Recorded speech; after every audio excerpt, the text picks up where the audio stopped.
everyone, and welcome back to Damn Parenting. I'm your host Eva, and today's episode is, well, personal. My daughter just went through surgery, the adenoids, tonsil removal, and the grommets. And I figured it might be of interest for a parent or two out there who may be going to go through this or might go through this in the future. I want to share both the practical side, what helps before and after surgery, and the deeper emotional side, the raw vulnerability of parenting when you can't control the outcome. Also, because it ties so directly into one of the hardest and most beautiful parts of parenting, vulnerability. If you're new here, hi and welcome. Hit subscribe so you don't miss future parenting stories, tips, and expert episodes. Some of you might know Brené Brown and her famous TED Talk, The Price of Invulnerability. You know she calls vulnerability the birthplace of love, joy, and connection. And that couldn't be truer in parenting. It feels like you're living with your heart outside your body. And sometimes, like this week, it felt like my heart was sitting in a hospital bed while I was standing powerless on the other side of several doors. It was really real for me at 7 a.m. on Monday when I signed my daughter into the dagbehandeling at the hospital. She was scheduled for the adenoid removal, tonsillectomy, and the grommet insertion. 3 procedures rolled into one. Now, handing your child over to doctors is one of those moments that makes vulnerability basically almost unbearable. You feel powerless, useless, and completely raw. And yet, you also know it's part of the journey of loving and protecting them. And in those minutes after she went in, my brain played every possible scenario. What if she's scared? What if there's a problem? What if she wakes up terrified? What if she wakes up at all in the surgery? What if she remembers the fear, not the comfort?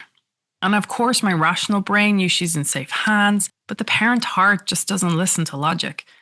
And I think so many of us have been in that waiting room moment, trying to stay composed while inside we're unraveling. Our journey with the K&O team, that's the ear, nose and throat doctors here in the Netherlands, it's been a pretty long and mixed up process. I'm not going to get into it here. We were only expecting one small procedure, but after a hearing test revealed fluid behind the ears, the plan completely changed. We were getting the grommets and we were getting the adenoids and tonsils removed all at once. 3 surgeries, less than 5 minutes. It was a shock, but also a relief to know that everything would be handled together. Okay, so let's talk about the prep. As any parent knows, the prep is almost as stressful as the procedure itself. And for us, we didn't actually meet the anesthesiologist face-to-face. Instead, we got messages through the MyChart app where we filled in our child's height, weight, medications, those kind of things. And then came in the fasting instructions. The day before the surgery, you can eat food up until midnight. After that, it's only water, clear apple juice, or lemonade up to an hour before surgery. But here's one of those little details that did catch us off guard. When we arrived at the hospital, all the other kids were in their pajamas. Apparently it's a standard and it's meant to be in the paperwork somewhere, and maybe I just missed it and it's totally possible, but either way, it was a bit of a surprise. So if I could give you one small tip here, pack those children's favorite comfy pajamas from home. A tiny piece of familiarity helps them feel safe in settings that can feel very overwhelming. And for you as the parent, pack yourself an extra sweater, scarf, hoodie, or whatever. Those waiting rooms can be cold, and shivering when you're already nervous doesn't really help. So we got to choose the surgery date, and we couldn't do it during the summer holidays, and we were heavily recommended not to miss the first 2 weeks of school, as they're considered the golden weeks where kids get to settle into class. So we had about 3 months notice for the surgery date, which was actually a gift. It gave us plenty of time to gently prepare our daughter. Now, I'm a bibliophile when it comes to parenting, so off we went to the OBA, and we found these simple books suitable for kids from 3 to 5 years of age. Anna in Het Ziekenhuis, Karel in Het Ziekenhuis, both by Lisbeth Sleggers. She does an English version, Kevin Goes to the Hospital. Then there's Anna in Het Ziekenhuis, there's Nijntje in Het Ziekenhuis, there's Bobby naar Het Ziekenhuis. All of this will be in the show notes. We also use TV shows. Daniel Tiger's episode, Daniel Goes to the Hospital. It's on YouTube, 26 minutes long. It's gold. It shows Daniel getting grommets, so it walks through the whole process. We watched it probably 4 times over the summer, and my daughter soaked it up. There's also Bluey, Bumpy and the Wise Old Wolfhound, episode 32 on season 1, and it gave another gentle introduction to the hospitals. The week before the surgery, we also went into a couple of stores. She could choose the different ice pops she would like. Variety is the spice of life, right? We also chose jelly and Jell-O that could make something different for her, and also a variety of juices. She was involved in getting everything ready, even our books and toy rotation. Everything would be set up for the week ahead, so we would have it all ready, and she knew what was there for her. The day before the surgery, we had also a little plan. We went out on the bikes in the morning, popped to a few shops, we made the jelly and the Jell-O, and by mid-afternoon, we went out one last time, and this time we went out for a dinner. And like most kids, she can't track the time. So when we got home, I was able to say, "Ooh, it's late, bath time and time for bed." It was only 6 o'clock, but she was already in the bath. She then had the pajamas and she was fast asleep by 7:15. I mean, that's nearly an hour earlier than usual, which honestly, it felt like a win. So Monday morning, I have to admit, I really didn't sleep very well. I kept thinking I was going to sleep through the alarm. So I was up and on from 4 a.m. So cut to 6:30, off we went. We cycled to the hospital because, we're in Amsterdam and we checked in at 7. As I mentioned earlier, 5 other kids were there, all with their pajamas on. And each were allowed to bring one parent in with them. My daughter for weeks had been saying it was me. And in that moment when the nurse came and asked everyone to come, she suddenly chose her dad to go with her.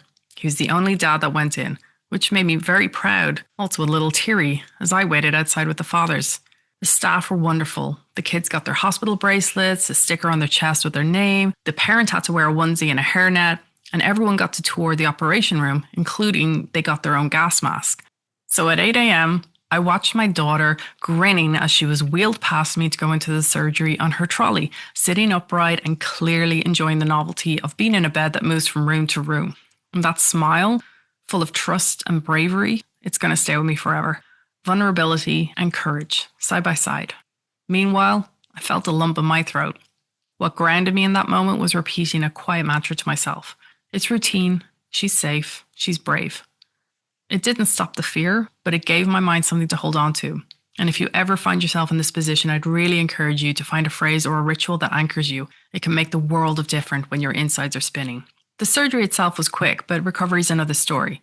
After surgery, the child is first taken to the post-op room where a parent can hop onto the bed to cuddle and comfort them as they wake up from the anesthesia. And it's going to be tough and scary.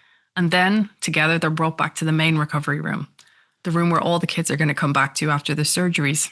If you're lucky and you're the first, you're going to have a little time and space to recover quietly, which is really nice. But as the other kids start arriving, the room starts to fill up with upset little ones, loud tears, and the real discomfort of surgery settling in. There's a mix of ice pops and water and lemonade and TV and parents all doing their best to console their children. It's chaotic, it's emotional, it's exhausting, but it's completely normal. After 3 hours, we were cleared to go home and my daughter was dazed, so I grabbed a taxi and we went back home and cocooned on the couch watching Daniel Tiger, Bluey and Ada twist. And she alternated between licking her ice pops, nibbling her jelly, sipping on her water and drifting in and out of sleep. We had the paracetamol dose, obviously. We kept up with the fluids and pain relief because the challenge isn't the pain. It's actually coaxing your child to keep drinking because water is really important for healing the tonsils. And here's something I wish more people also talked about. In the paperwork from the hospital, the recovery recommendations are very clear. For grommets alone, usually a day of surgery. For adenoids, 2 days off. For tonsils, 5 days off. There's no swimming or flying because of the tonsils, not the grommets like I had actually assumed. So when other parents say, oh, my kid was back to school the next day, that wasn't our experience. And honestly, I think the black and white hospital guidelines are what we should follow. Rest matters, especially after all 3 procedures.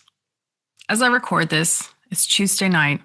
This is day 2 of recovery. We're still at home, and I've officially become a full-time ice pop supplier, jelly wrangler extraordinaire, snack chief for meals that only involve things that slide down easily, couch fort engineer, storyteller in chief, and blanket tucker-upper, and of course, hug dispenser. Our freezer is now stocked like a tiny convenience store, and I'm basically running a full-blown kid recovery HQ. And just as important for her healing is remembering our own. Parents often forget to eat or drink and even breathe properly during these days of recovery. But caring for ourselves, whether it's just a shower, 10 minutes walk around the block, or asking someone to be able to pick up something from the shop, it's part of caring for our child as well. A depleted parent can't pour from an empty cup.